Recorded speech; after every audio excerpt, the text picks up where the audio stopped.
the first step is sketching out some ideas on your newsprint, and you can always erase, but you kind of want to know where you're going when you go with your designer liner or your little bottle to put your black line down. So what we're doing with these transfers is working in the reverse. We're putting the black underglaze line down, and then we're adding the color behind it. So that when you flip it over, what you see is right side up. It'll all make sense once you see it happening with the transfer part. So this is our first step, sketching out ideas. I also want to mention that this newsprint is available to you. We have tons of it at the studio, so please ask. Okay, our next step is the designer liner. So some tricks. If you squeeze really hard on this and try intentionally to make a line, it's going to look jagged and unintentional. If you kind of take and use this with a sweeping motion like that, it's going to look a little more intentional, even though your arm is moving. So try to think of it more like a sketch, and those pencil lines are just suggestions, and kind of use that for your drawing, and you might be happier with the quality of the line work in the end. And you'll get the hang of it, and you can have more than one piece of paper. So if you mess up, no big deal, just try again. What we're going to do after this black line is completely dry is come back in with some underglazes and fill in those areas. And then when we transfer it over, the black line is the first thing you'll see, and the colors will be underneath that. So it's sort of working in reverse here. So I'm just sketching this out, and I also want to mention that underglazes are available to you. Just tell your instructor what colors you want, and when you're finished with them, you just put them on the disinfection station for the next person to use. So yeah, any questions, please ask us, and we're happy to help.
Okay, next steps, I'm just going to cut out some different kinds of shapes. I've got some hearts here I'm cutting out of a butcher block from the studio.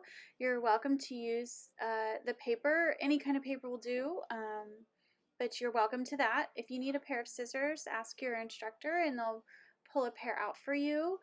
And then just please put them in the disinfection station when you're done.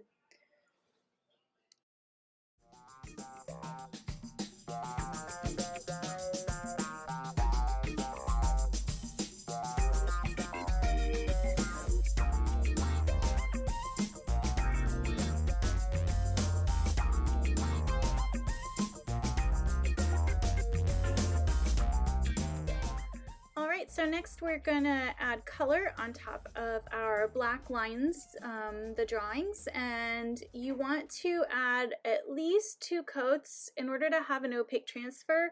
So if you can still see your drawing underneath the color, it's probably not thick enough. And it's going to be very washy when you go to transfer it on. If that's the look you're going for, that's great. If you want it a little more opaque, wait for your first coat to dry and then add a second color on top of that.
All right, next we're gonna take our stencils. I dip these in wax so they're a little bit more durable. A little trick I learned from my friend Rhonda. And I'm going to take a pony roller and roll these into this clay. If you're building an object out of these things, you want your clay to be a little bit on the softer side, and that will also help these stencils stick down. You can see where they're adhering to that clay as I roll along. And if you're going to build something out of this, you definitely want your clay a little bit on the softer side, but it will take longer to dry in between coats. Just keep that in mind. You want your slip to be a little bit thinner than a pudding consistency. If it's too thick, it's going to take forever to dry and also probably crack if you go to form it into an object. I'm going to put one coat on, and I actually want the brush strokes for this particular tile, but if you did not want the brush strokes and you wanted that background to be opaque, you can put it in front of the fan, let it dry for a minute, and then add a second coat on, and that will achieve the results you're looking for. And then after it kind of sets up a little bit, you're going to pull those stencils off, but I wouldn't recommend pulling them off right away because it could mar your design. Okay, my slip dried, so I've actually put the same slip, white decorating slip, on top of this transfer. The underglaze was dry when I did that. That's very important. If you put white decorating slip on top of wet underglaze, it's going to smear. So dry underglaze is great. And then once the sheen falls off of your white decorating slip that you put on top of your design, you're going to transfer it on. So that's once that slip has dried just past the stage of shiny. If you let it dry too much, it won't transfer. So timing is kind of important with these transfers that you're doing. I'm putting it on top of my tile here, and I'm going to slowly peel it away. And that way, as I peel it away, if some part of it is not transferring, I can kind of set it back and roll it back down and rework it with my rib to get that transfer to stick. So this is the fun part, the reveal, and then part of it here you can see is not transferring the way I want it to, and so I'm going to put that back down and work it with my rib. And then what I'm going to do is just come through with a little like pie pasta tool and give it a little bit more texture. You could also carve into those slip areas for sgraffito. I think you saw some of that on Jen's envelope bottle, which was a great example, super project. And play around. It's lots of fun. What we'll do is we'll show you how to work this into a cup in a little bit. And you want to make sure that that clay doesn't get past your leather hard stage or your slip will crack.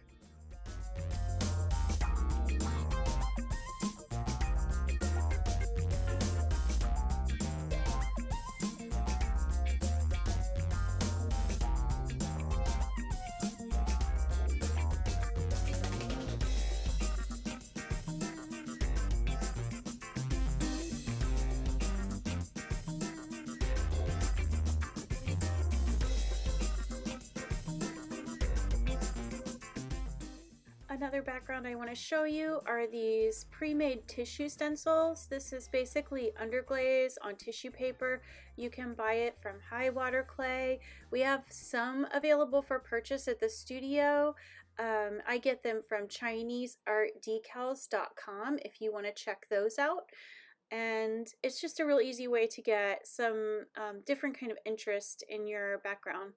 So I'm coating this with slip, and as soon as the slip on this tissue paper has lost the sheen, then I know I can transfer it. I don't want it to dry out completely because then it won't transfer well at all. So it's right when it loses its shininess on the surface that you know you're good to transfer that on.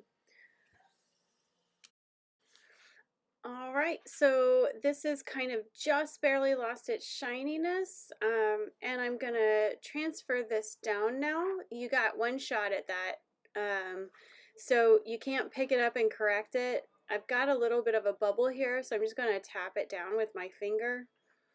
And then I'm gonna come through after I get this onto my slab with a soft rib and gently work that kind of compress across the transfer that you're doing. If you compress too hard, you're going to run the risk of tearing this paper because it is tissue paper, so just keep that in mind, be gentle. And you can peel it up and peek underneath, and if you need to lay it back down as you go, as long as you haven't picked the whole piece of paper off, you can kind of put that area back down and recompress some more.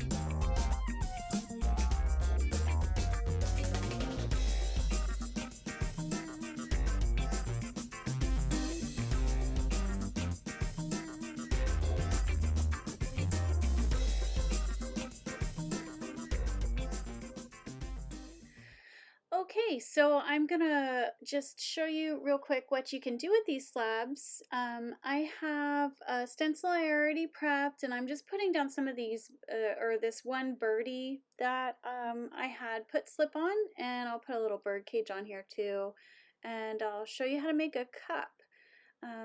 Obviously we're going to put the stencils down first, and then I'm going to take my cup template, which I've cut out of craft foam. You can use butcher block paper we have here at the studio, or an old manila folder. Any of those things will work. And then I set my template down where I want to cut out of my slab, cut around. This is just a real general tumbler template shape. It's kind of curved at the top and slightly curved at the bottom. So you cut that out, move your clay aside, save some of it for the bottom of the cup, and I'm beveling these edges at a 45 degrees. So I'm beveling the top, and then I flip the slab over and bevel so that when you wrap those two things together, those bevels are going to form kind of a nice little smooch. Slip and score your edges. I'm using a little water here for slip. And then I'm going to kind of gently wrap it around. My slab is a little bit dry, and I will get a little bit of cracking on the slip itself, not the clay body, but the slip stencils. If you don't want that, you need to work with your slab a little wetter than I am here. And also a word of caution, when I was building this cup, I found that this chocolate clay that I have leaves a lot of fingerprints. So I keep cleaning my hands off. You'll see I was trying to avoid those prints. I did end up hiding it a little bit later as best I could along the seam with my little pie roller tool, or whatever that little tool is, for with some texture. But just bear that in mind. Have a towel near you and keep your hands clean because this clay gets everywhere. And then the last thing that we'll do, once I'm push this out from the inside to give it a little bit of shape, and I also push out the rim of the cup to kind of give it a little bit of a lip, is I'm going to put a bottom on that. So you'll put that slab that you have extra of underneath your cup, and you're going to trace around, attach the cup to the larger slab, slip and score each of those things, and then cut that large slab last. You'll see what I'm talking about here in a minute. And then that'll be that. You can make any kind of shape you want. You don't have to make a cup, but it's just, to show you that you can do some fun three-dimensional things with slabs and stencils and transfers. Oh my! Have a great day and thanks for watching.